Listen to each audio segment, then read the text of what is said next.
Welcome to Kenton Teaches. Enjoy the video. In this video, I will show how to make chili potato using French fries. First, gather your ingredients, including about 500 grams of frozen French fries, 1 bell pepper, and 1 onion. Next, prepare your sauce by combining 2 tablespoons of soy sauce, 1 tablespoon of chili sauce, and 1 teaspoon of vinegar. Finally, cook your French fries according to package directions until they are perfectly crispy and golden brown, ready for the next step in this delicious recipe.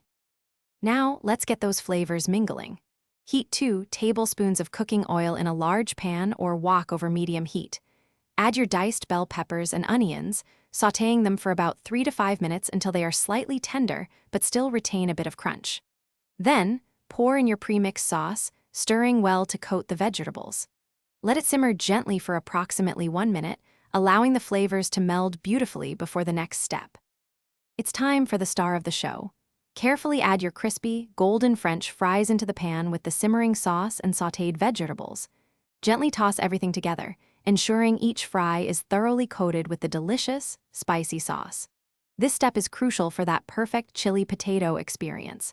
Once evenly coated, transfer your chili potato to a serving dish. Garnish with fresh chopped cilantro or a sprinkle of toasted sesame seeds for an extra touch of flavor. Thanks for watching. Please subscribe if this video was helpful.